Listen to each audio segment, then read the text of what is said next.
conversar com os irmãos um pouco antes da nossa mensagem principal. E queria falar um pouco sobre a época que estamos vivendo. Hoje é o primeiro domingo de dezembro. Dia 1º, né? E nós estamos numa data muito especial na tradição da história da igreja cristã. Hoje nós começamos uma data especial no calendário cristão, ou chamado também calendário litúrgico. O que é isso, Lucas? Eu vou explicar melhor. Olha só, primeiramente, nós vivemos com base em calendários, correto? A gente tem o nosso calendário secular, vamos dizer assim, né? Mas a gente vive sempre em função de datas, eventos especiais que ditam os eventos principais da nossa rotina, da nossa vida.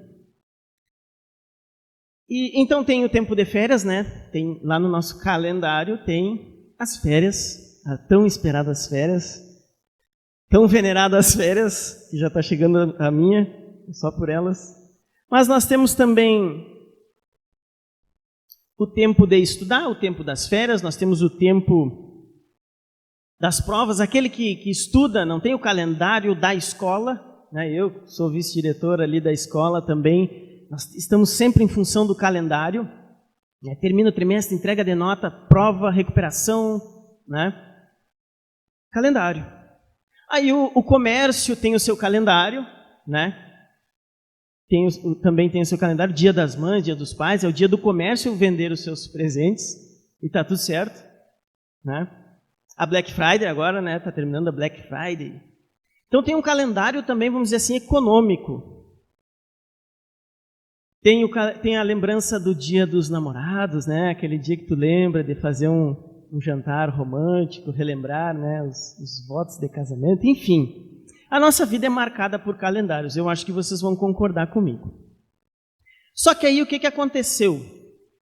Lá no século IV, os cristãos tiveram uma iniciativa. Já que nós temos vários calendários no nosso dia a dia, na nossa vida, por que não fazer um calendário religioso, vamos dizer assim, um calendário espiritual? Um calendário litúrgico, né? E hoje nós chamamos de calendário litúrgico ou calendário cristão. Por que não fazer um calendário com os acontecimentos relatados na Bíblia? Afinal, os acontecimentos da Bíblia foram no tempo e no espaço, correto? Foi durante um ano, né? Então, assim como existem vários calendários, por que não fazer o calendário dos calendários? O principal dos calendários. Um calendário com a agenda divina, com a agenda de Deus, com os eventos espirituais mais importantes da história do povo de Deus. Foi pensando nisso, com esse pensamento, que a igreja, ao longo das eras, fez o calendário cristão. O que é o calendário cristão, então? Nada mais é do que um calendário onde nós organizamos os principais eventos bíblicos e, gente, é uma ferramenta pedagógica. É uma ferramenta pedagógica. Pedro, mostra para nós a primeira imagem aí, por gentileza. Isso. Gente, o calendário ele é bem simples. E como eu falei, ele é uma ferramenta pedagógica. Ele não é mais santo. Se eu usar o calendário cristão, eu vou ser mais santo. Não, nada disso. É uma ferramenta. Assim como nós utilizamos os instrumentos aqui para tocar, né? A gente usou os instrumentos. Um empreendimento humano que a gente utiliza com a arte para adorar a Deus, né? Da mesma forma, por que não fazer uma estrutura, um calendáriozinho, para que nós possamos espiritualizar o nosso tempo? Afinal, lá no Salmo 90, versículo 12 diz: ensina-nos a contar os nossos dias para que alcancemos coração sábio. Lá em Efésios também diz que nós devemos remir o tempo, ou seja, resgatar o tempo. Agora que eu sou cristão, que eu entreguei a minha vida a Jesus, eu também preciso resgatar, ter uma visão celestial ou redimida do tempo. Preciso administrar o tempo de uma maneira que glorifique a Deus. Então, olha só, qual é a ideia do calendário cristão? Gente, esse calendário está em inglês, tá? É que a gente fala em línguas aqui. Não, é que eu não achei ele em português. Mas, basicamente, vocês estão vendo que são... Ali naquela parte roxa ali, ó, é o período do Advento. Ali começa o calendário. Então, 6 meses. Está vendo que diz ali, desce, que é dezembro, né? 6 meses. Nós temos a história de Jesus durante 6 meses. E depois, nos outros 6 meses, The Story of People of God, é a história do povo de Deus. Então, durante 6 meses, nós temos alguns eventos especiais nesse calendário. Primeiro, o Advento, que diz ali, ó, antecipação.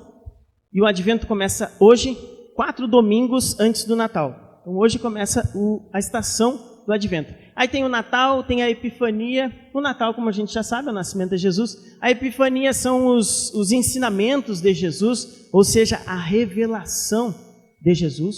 Quando Jesus esteve na terra, ele ensinou. Então, essa é uma estação dedicada para o ensino, que está lá em janeiro e fevereiro. Depois tem a Quaresma, que é 40 dias antes da Páscoa. Tem a Páscoa, tem a ressurreição ali, Páscoa e Pentecostes. E depois tem ali, ó, Ordinary Time, é tempo ordinário, tempo comum. A gente chama de estação do tempo comum. Então, basicamente, várias igrejas utilizam esse calendário. E às vezes até há várias variações desse calendário. Isso não é uma regra fixa. A ideia é o quê? A ideia é a gente colocar os eventos principais da história do povo de Deus, da história de Jesus, no nosso ano. E ter, então, uma vida devocional baseada nisso. Quem aqui nunca se sentiu perdido? Às vezes tem que ler a Bíblia, eu tenho que ler a Bíblia. Beleza, tem que ler a Bíblia mesmo. Mas aí, o que eu vou ler, né? Será que eu leio? Aí, às vezes, eu que tenho muito, hiperfoco, né? O meu Google Chrome funciona com várias abas abertas. Aí, às vezes, um dia eu leio Gênesis, outro dia eu leio Provérbios, outro dia Salmo, e aí fica aquela salada de fruta na cabeça da gente, né? Então, o calendário litúrgico nos direciona até a nossa leitura, o nosso devocional. Então, mas e aí, Lucas, por que tu tá falando isso? Como eu falei, é uma ferramenta pedagógica. É uma ferramenta pedagógica. Não tem nada de místico, né? É simplesmente uma ferramenta para nós espiritualizar o nosso tempo. E da mesma maneira, meus irmãos, que nós utilizamos outras coisas para glorificar Deus, nós podemos utilizar o calendário litúrgico. E aí, olha só, nós podemos enriquecer a nossa espiritualidade, nós podemos viver... Olha só, eu acho que o principal é assim, ó, a gente vive numa geração...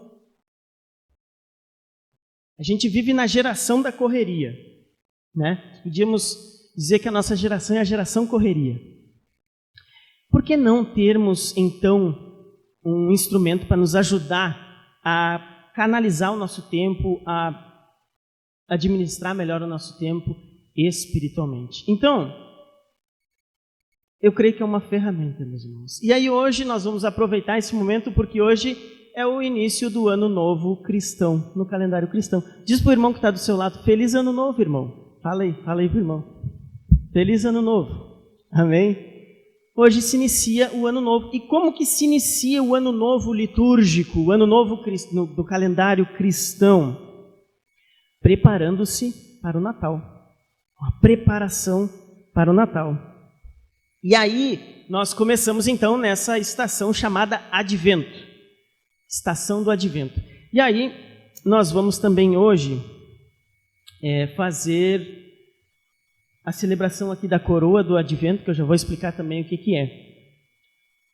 E eu acho que o principal disso, meus irmãos, em nós começarmos hoje entendendo essa preparação para o Natal, é que eu acho que é uma forma muito espiritual, muito proveitosa de aproveitarmos o Natal. Porque o que se resumiu o Natal na nossa cultura hoje? Enfeitar a casa e fazer um churrasco com os familiares. Será que nós não podemos resgatar um pouco mais o significado do verdadeiro Natal, do nascimento de Jesus? Será que a gente pode melhorar isso? Eu acho que sim. Então, essa é a ideia, irmãos, é que nós hoje, agora, como igreja, é que nós possamos ter um tempo de preparação para o Natal. Hoje eu vou fazer, a nossa pregação de hoje vai ser sobre a promessa de Deus, nós vamos falar sobre a promessa. No próximo domingo nós vamos ter outra mensagem. Na verdade vai ser o aniversário da igreja, no próximo domingo a gente vai fazer uma mensagem mais relacionada à igreja. Mas depois no terceiro domingo vai ser uma mensagem sobre a vinda de Jesus. E aí no quarto domingo nós falaremos sobre o nascimento de Jesus. Então, essa é a proposta, que nós possamos aproveitar o Natal. Pode montar a árvore de Natal? Não pode, irmãos. Não pode montar a árvore de Natal. Brincadeira, irmãos. Pode sim, aproveite. Aproveite o Natal, monte a árvore de Natal com seus familiares e faça também a coroa do Advento, que é o que nós vamos falar agora. Primeiro, só lembrando, o que é essa estação do Advento? O que é isso, Lucas? Isso é coisa de católico? Também, eles também fazem. Mas nós queremos simplesmente ter um Natal mais profundo com Jesus. Então, olha só. Estação do Advento. Primeiro ponto, nós refletimos sobre a vinda de Jesus, o Jesus menino, né? O nascimento de Jesus. Beleza, tranquilo. Nós refletimos sobre as promessas, sobre o cumprimento dessas promessas, ou seja, Deus que prometeu e cumpriu. Nosso Deus é um Deus fiel à sua palavra. Então é um tempo de refletirmos sobre o caráter de Deus, mas também é um tempo de espera. É um tempo de expectativa. Só que o mais importante de tudo, meus irmãos, nesse período até o Natal, é a espera pela segunda vinda de Jesus. Esse é o mais importante. Esse tempo de Advento é um tempo de preparação para aguardarmos a segunda vinda de Jesus. É um tempo de pensarmos nisso, um tempo de refletirmos sobre isso. É um tempo de contrição, é um tempo de arrependimento, é um tempo de espera, é um tempo de paciência em Deus. Aguardando, ansiando pela volta de Jesus, pela aniquilação de todo o mal dessa terra. Todas as maldades, todas as injustiças serão aniquiladas com a volta de Jesus. Então é um tempo de nós chorarmos pelo pecado do mundo. É tempo de chorarmos pelas coisas horríveis que acontecem no nosso dia a dia e ansiarmos, desejarmos a volta de Jesus. Volta, Jesus. Volta, Senhor. Estabelece o teu trono. Esse é o tempo do Advento, meus irmãos. É isso que é o verdadeiro Natal. Esperar pela volta de Jesus. E aí nós também, a tradição da história, ao longo da história da igreja, a igreja também celebra a coroa do Advento. Então, o que é a coroa do Advento? Nós temos aqui uma espécie de uma guirlanda, né, um círculo, e a coroa do Advento é o seguinte, irmãos, a coroa ela é feita é um círculo que simboliza a eternidade de Deus. Deus não tem início e não tem fim. Nós estávamos no discipulado com as crianças sexta-feira, e aí perguntaram, mas como que é esse negócio? Quando que Deus iniciou? Quando que iniciou Deus? Ele não tem início e nem fim. Ele é Deus. Ele é eterno. É algo que nós não podemos nem compreender totalmente. Mas então, esse círculo da guirlanda, da coroa do Advento, simboliza então a eternidade de Deus, simboliza os atributos de Deus, a bondade, a paciência, a misericórdia de Deus que não tem fim. Essa parte verde, né, que seriam os ramos da coroa, simboliza a esperança da novidade de vida, a esperança da nova vida que nós temos em Cristo, a esperança da volta de Jesus, a esperança da renovação. E as velas, 4 velas, uma para cada domingo. As velas são o quê? Nós vamos fazer aqui o simbolismo das velas como o tempo da espera. Várias igrejas fazem de várias formas. Tem igrejas que dizem que a primeira vela é a vinda do rei, Jesus rei. a segunda vela é Jesus profeta, a segunda vela é Jesus sacerdote e a quarta Jesus o bebê. Tem algumas igrejas que fazem com cores. Aí uma é a cor roxa, outra a cor verde, uma simboliza a esperança, a paz, enfim. Nós vamos fazer da seguinte forma. As 4 velas, nós vamos acender uma vela hoje. As 4 velas simbolizam o tempo da espera pela luz de Deus. A luz de Cristo que invade a nossa escuridão. A luz de Cristo que invadiu a realidade, iluminou o mundo. Jesus, a luz do mundo. Então, neste momento, meus irmãos, nós vamos fazer o acendimento da primeira vela. E eu queria ler o que está em Isaías, capítulo 9, versículo 2.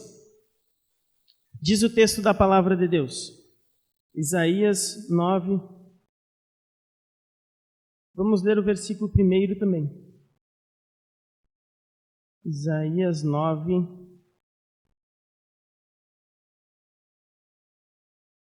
Um e 2.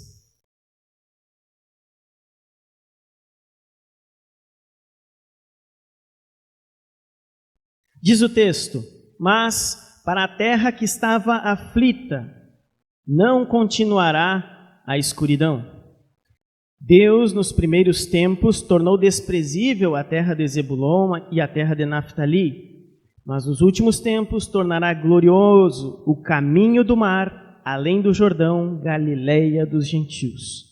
O povo que andava em trevas viu grande luz, e aos que viviam na região da sombra da morte, resplandeceu-lhes a luz. Amém? Eu quero convidar a igreja agora, neste momento. Coloca para nós aí, Pedro, a oração. Eu queria convidar que a igreja fizesse essa oração. Pode ser sentado mesmo, enquanto eu acendo a vela. Amém? Vamos todos juntos ler a oração? Deus de amor,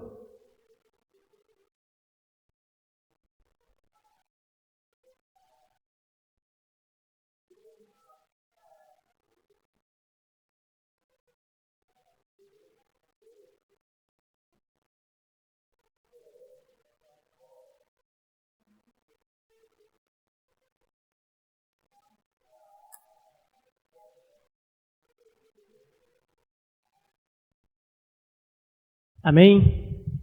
Vamos então à nossa mensagem de hoje.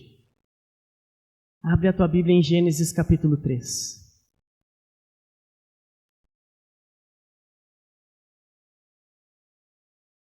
Gênesis, primeiro livro da Bíblia, capítulo 3.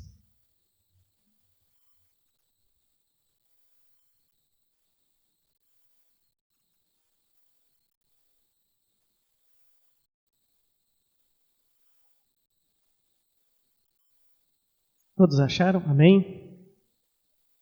Vamos ler o texto da palavra de Deus. Mas a serpente, mais astuta que todos os animais selvagens que o Senhor Deus tinha feito, disse à mulher: é verdade que Deus disse, não comam do fruto de nenhuma árvore do jardim? A mulher respondeu à serpente: do fruto das árvores do jardim podemos comer. Mas do fruto da árvore que está no meio do jardim, Deus disse: vocês não devem comer dele, nem tocar nele, para que não venham a morrer. Então a serpente disse à mulher: é certo que vocês não morrerão, porque Deus sabe que no dia em que dele comerem, os olhos de vocês se abrirão, e como Deus, vocês serão conhecedores do bem e do mal.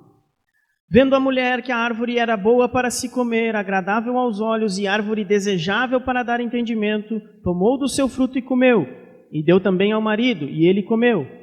Então os olhos de ambos se abriram e, percebendo que estavam nus, costuraram folhas de figueira e fizeram cintas para si.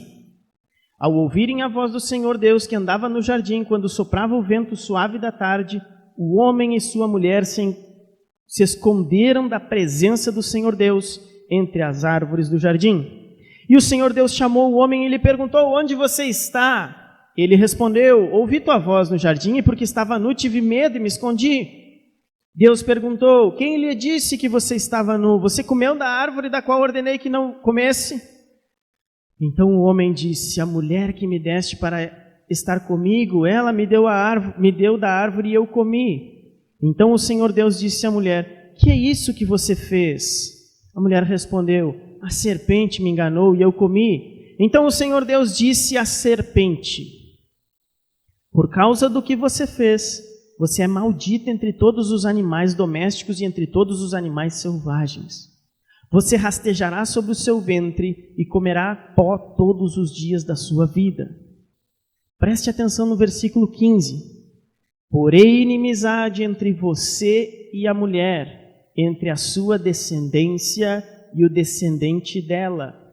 Este lhe ferirá a cabeça e você lhe ferirá o calcanhar. Eu vou repetir o versículo 15. Porém, inimizade entre você e a mulher, entre a sua descendência e o descendente dela. Este lhe ferirá a cabeça e você lhe ferirá o calcanhar. Vamos orar mais uma vez? Feche seus olhos. Senhor, eis aqui a tua palavra, os teus ensinamentos. Em nome de Jesus, nós te pedimos, abençoe este momento agora aqui, para que possamos compreender as tuas verdades, as verdades da tua palavra. Abençoa-nos, dá-nos ouvidos para ouvir, dá-nos entendimento para entender. Também, Senhor, que eu não atrapalhe o agir do teu Espírito Santo. Apesar das minhas fraquezas e limitações, usa-me para louvor da glória do teu nome. Eu oro em nome de Jesus. Amém.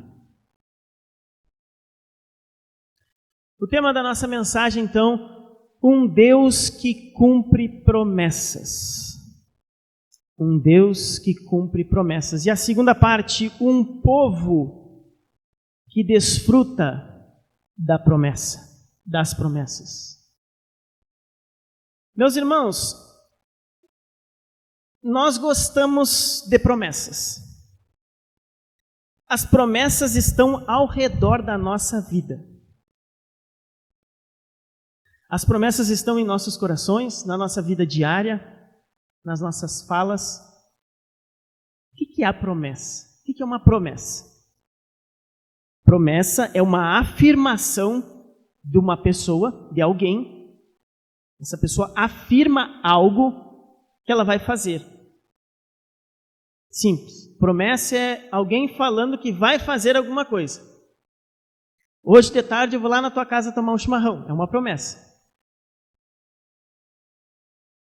E nós vivemos em função disso, das promessas, da palavra, desde criança,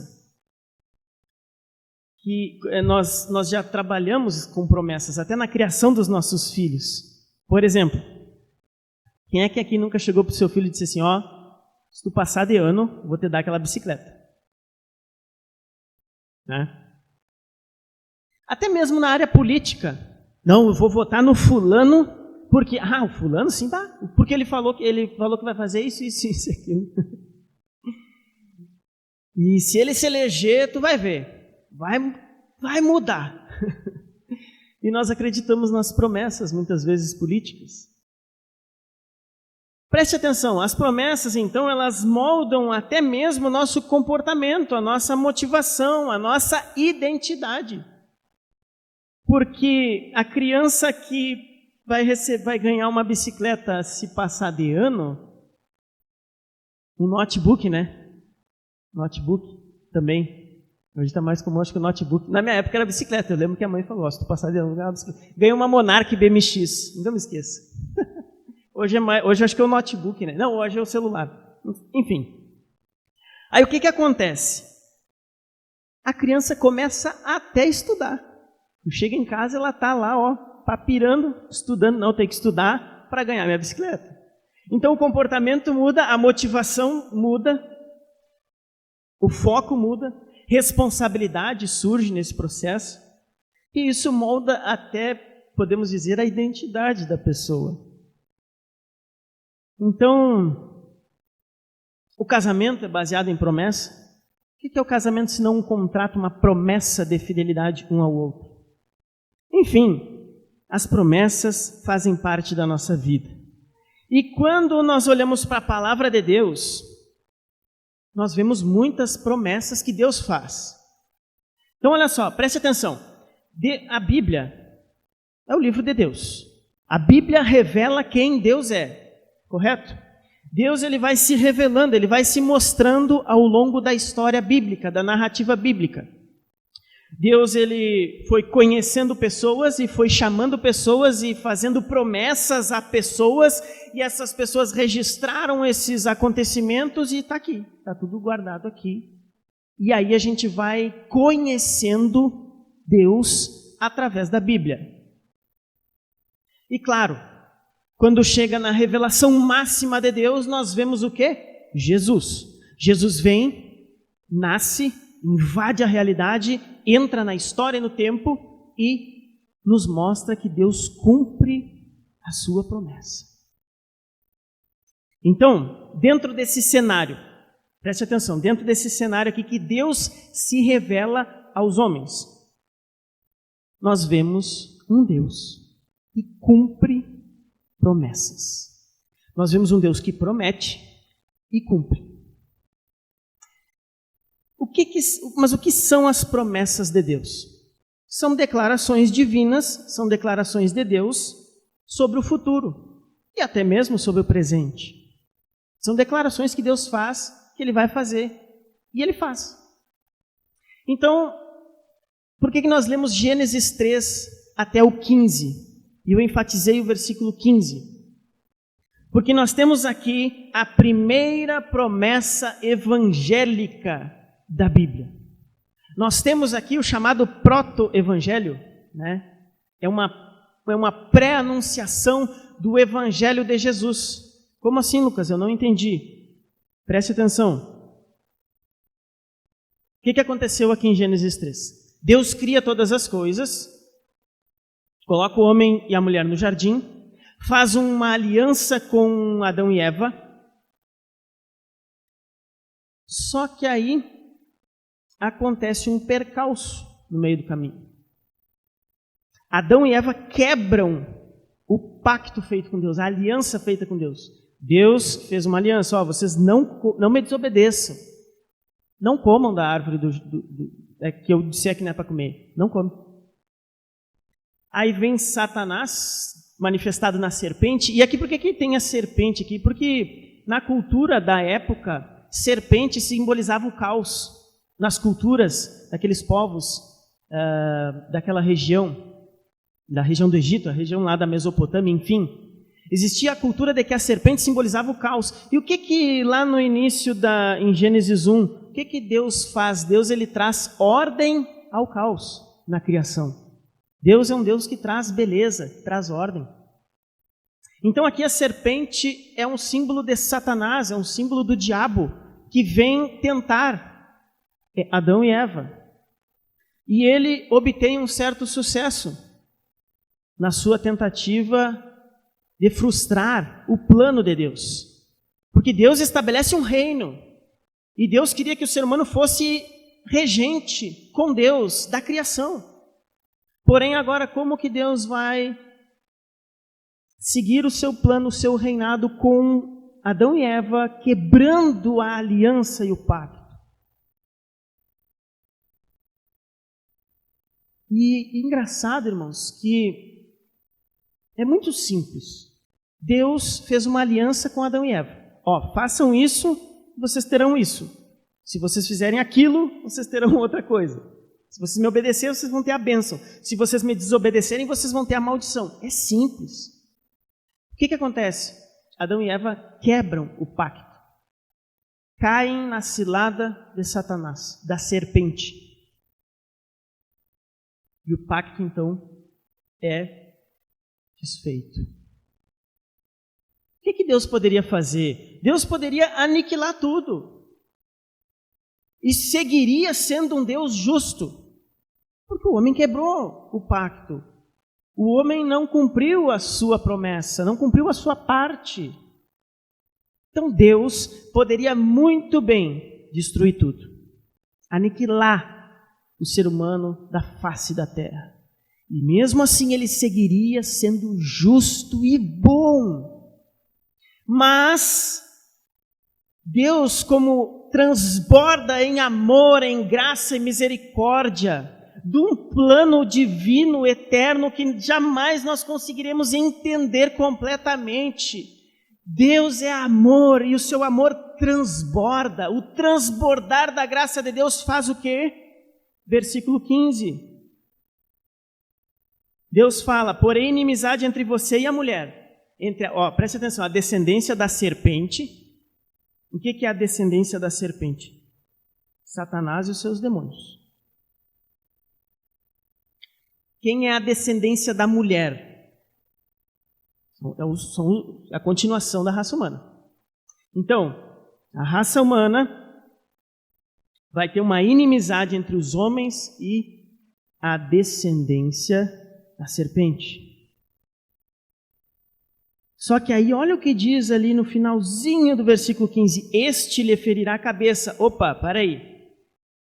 Porém, inimizade entre você e a mulher, entre a sua descendência e o descendente dela. Opa, tem um descendente na jogada aqui. Tem destaque para um descendente da mulher.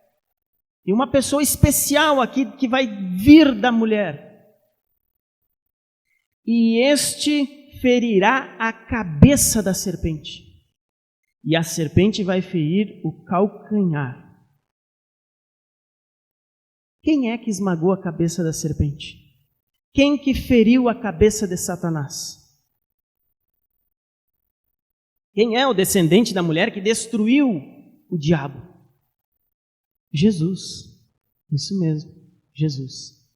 Logo no início da palavra de Deus nós vemos a promessa evangélica, a promessa da salvação, a promessa de que Deus enviaria um Salvador para desfazer as obras de Satanás. Luz para as trevas que nós nos metemos. Paz para a guerra do nosso coração. Calmaria em meio ao caos. Perdão na multidão de pecados. E lá em João capítulo 20, se você puder abrir, João capítulo 20. João 20, versículo 30.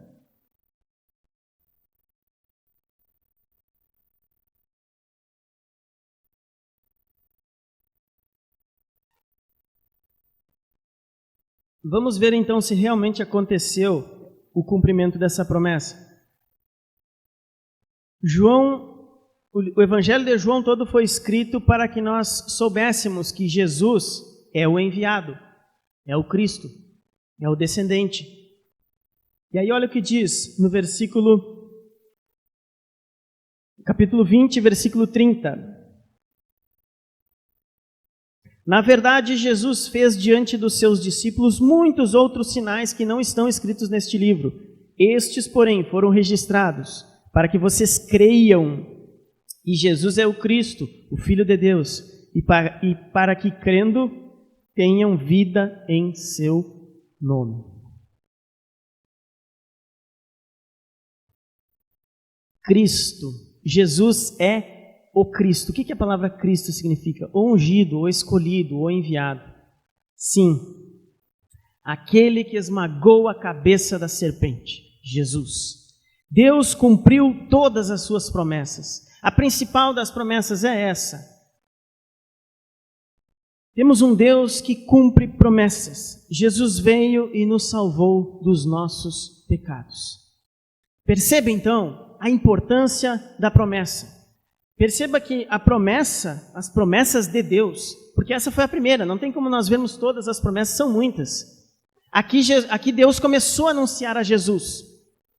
Mas ao longo do tempo, a promessa ela é um eixo que une a história bíblica, um fio condutor, vamos dizer assim. Aí ele chama Noé, ele chama Abraão, Isaac, Jacó, Davi, e vai dando promessa, e vai dando profecias, e vai esclarecendo mais o seu plano divino. E o que é mais interessante é que ao longo das promessas de Deus, nós vemos também a revelação da identidade de Deus. Principalmente a fidelidade de Deus em cumprir a sua palavra. Então isso nos dá um certo descanso. Nós temos um Deus em que nós podemos confiar que a sua palavra será cumprida.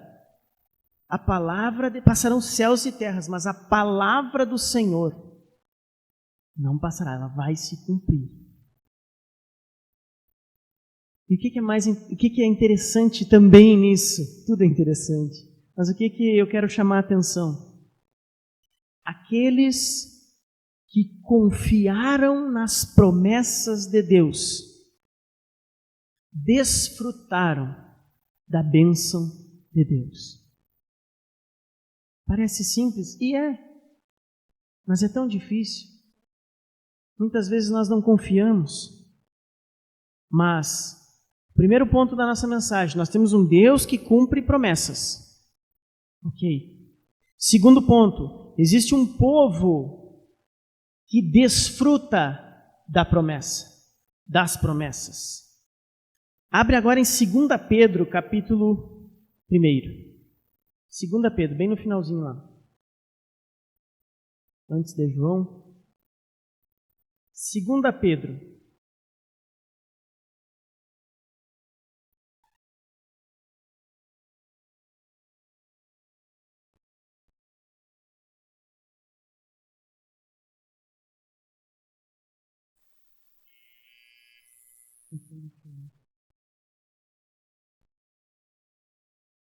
Segunda Pedro, capítulo 1, versículo 3. Olha o que diz. Pelo poder de Deus, nos foram concedidas todas as coisas que conduzem à vida. Pelo poder de Deus, nos foram concedidas todas as coisas que conduzem à vida e à piedade, pelo pleno conhecimento daquele que nos chamou para a sua própria glória e virtude. Por meio delas, Ele nos concedeu as suas preciosas e muito grandes promessas, para que por elas vocês se tornem coparticipantes da natureza divina, tendo escapado da corrupção das paixões que há no mundo. Gente, é muita informação, é muito tesouro espiritual numa frase só. Você é chamado a desfrutar da promessa. Aqui Pedro está se dirigindo a crentes. E o que ele fala aos crentes? Pelo poder de Deus, vocês receberam tudo que conduzem à vida verdadeira, através do conhecimento daquele que nos chama para a sua própria glória. E por meio delas, dessas coisas que nos conduzem à vida, por meio dessas coisas que nos conduzem à vida, Ele nos concedeu as suas preciosas e muito grandes promessas. Um povo que desfruta de promessas. E nós estamos aqui hoje para refletir sobre isso, um Deus que cumpre promessas e nós, um povo que somos chamados a desfrutar dessas promessas, a confiar em Deus. Deus prometeu, Deus vai cumprir. Nós podemos descansar no nosso Deus. Nós precisamos ser, preste atenção, nós precisamos ser que nem uma pessoa apaixonada. Acho que quase todos aqui já tiveram a experiência de se apaixonar. Uma pessoa apaixonada, ela entra num outro nível de vivência, vocês concordam? Ela acorda já pensando na pessoa. Vou mandar uma mensagenzinha. Que vontade de ficar com fulano, com a fulana, né? De estar junto, apaixonado, né? Só que, o que é a pessoa apaixonada? Ela está vendo um amor e uma beleza que já existia, sim ou não? O amor e a beleza estão aí. Só que aconteceu algo, né? Ela conheceu aquela pessoa que despertou então essa maneira de enxergar a realidade. E eu creio, meus irmãos, que da mesma forma são as promessas de Deus. Elas já estão lá, elas já existem, mas nós precisamos receber de Deus, nós precisamos abrir os nossos olhos e voltarmos apaixonados por Deus cada vez mais pelas suas promessas. Precisamos enxergar a realidade a partir dessas promessas, viver a partir dessas promessas. E olha só, Familiarize-se com as promessas de Deus. Familiarize-se com Deus, mas não se acostume. Tome cuidado. Não se acostume. Não se acostume em ser crente. Não se acostume em vir ao domingo. Não se acostume a pedir perdão, a fazer aquelas orações mecânicas. Não, pelo contrário, aqueça o seu coração. Aqueça o seu coração com as promessas de Deus. Porque nós sabemos que servimos a um Deus que cumpre promessas. Já sabemos que Deus é bom, que Deus é misericordioso, que Deus é sábio, poderoso, invencível. O que nos resta agora? Confiar, crer, entregar todo o nosso ser ao Deus que cumpre promessas. Quando recebemos a Jesus, nós recebemos salvação, recebemos perdão, sim, recebemos também muito grandes promessas. A missão da nossa igreja é receber, aprender e servir. Todos nós aqui temos uma missão: receber a Jesus, aprender de Jesus e servir a Jesus. O que é esse receber? Receber a Jesus é receber perdão, paz, salvação, mas é também receber muito grandes promessas. Receber as promessas. E aprender de Jesus é aprender também sobre as promessas. E aí no versículo 4, eu sou apaixonado por esse versículo. Olha o que o versículo 4 diz: por meio delas, Ele nos concedeu as suas preciosas e muito grandes promessas. Olha, presta atenção. Para que por elas vocês se tornem coparticipantes da natureza divina. Participação da natureza de Deus. Eu, pecador do jeito que eu sou, sim, meus irmãos, sim. Nós fomos lavados e regenerados pelo sangue de Jesus. Nós recebemos uma nova vida. E quando diz lá novidade de vida ou nova criatura, na verdade, eu acho que o termo mais correto seria nova criação. Deus nos refez. Hoje nós estamos numa caminhada com Jesus. E Jesus nos deu um novo coração, uma nova vida, para que nos tornemos participantes da glória divina, participantes da história divina. Você não está vivendo somente a história da sua vida, você está vivendo a história de Deus com a sua vida. E isso que é glorioso para nós, é disso que nós precisamos. E a promessa nos alimenta nessa caminhada de ser participantes dessa natureza divina. Glória a Deus. Desfrute da promessa, meus irmãos. Desfrute do que Deus está fazendo. Desfrute desse processo onde Deus está fazendo com que você seja parecido com Jesus. E no final teremos um corpo glorificado, seremos iguais, teremos um corpo semelhante ao de Jesus. Teremos um corpo glorificado, sem pecado, sem mancha, sem mácula, sem doença, sem cansaço, sem estresse. Mas a promessa é que vai te levar até isso. Confiar na promessa. Confiar nas suas muito grandes promessas. Vamos lá, vamos ver o que mais que Deus tem de promessa para nós.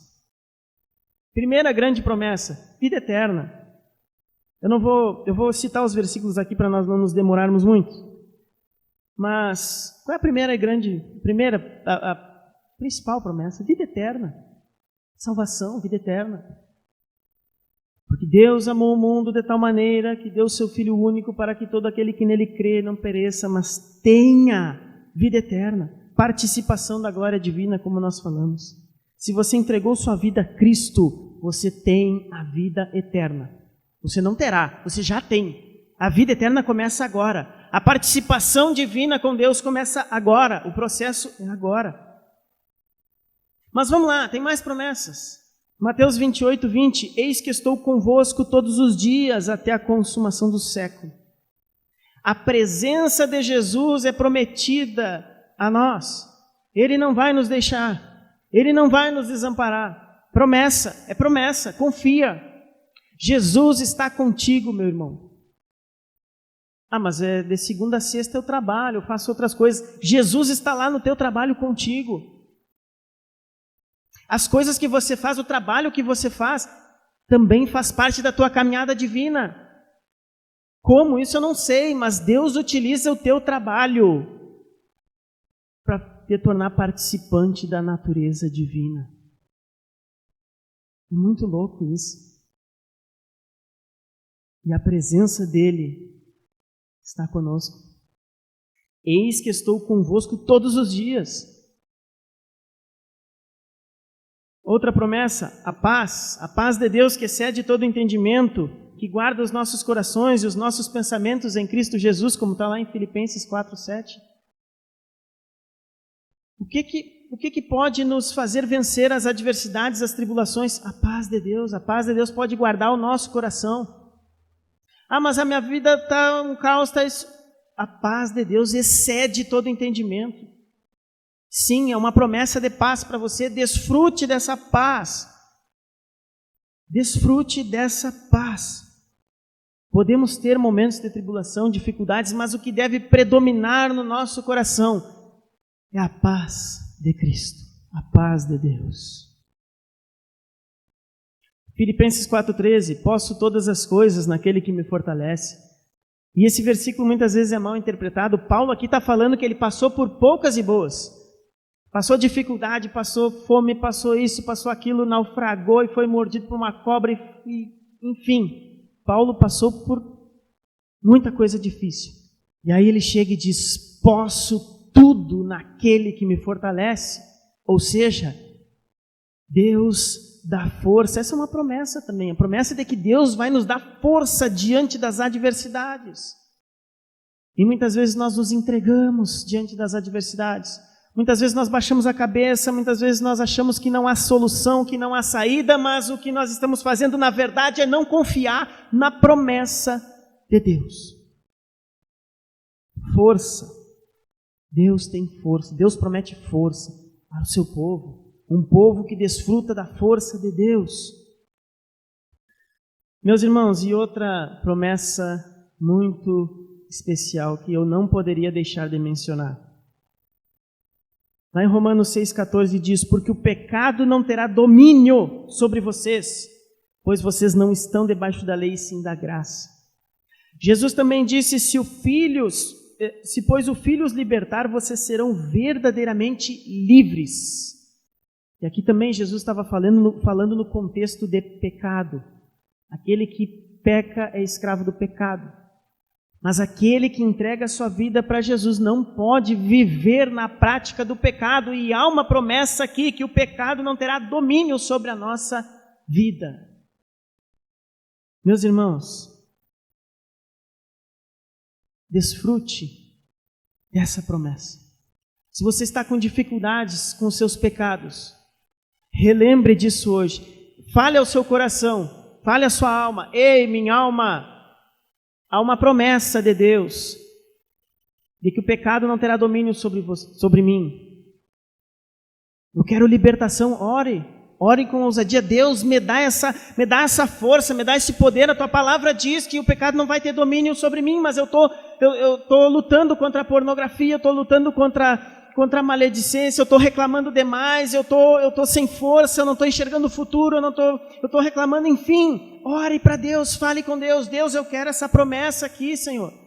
Eu quero essa força, eu quero essa libertação que há em Jesus. Porque é uma promessa. E a promessa que Deus promete, Ele cumpre. Tenha fé. Renove o seu coração nesta manhã.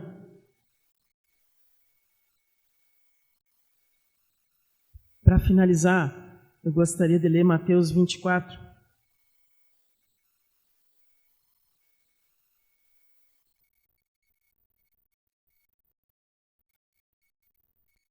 Mateus 24, versículo 42.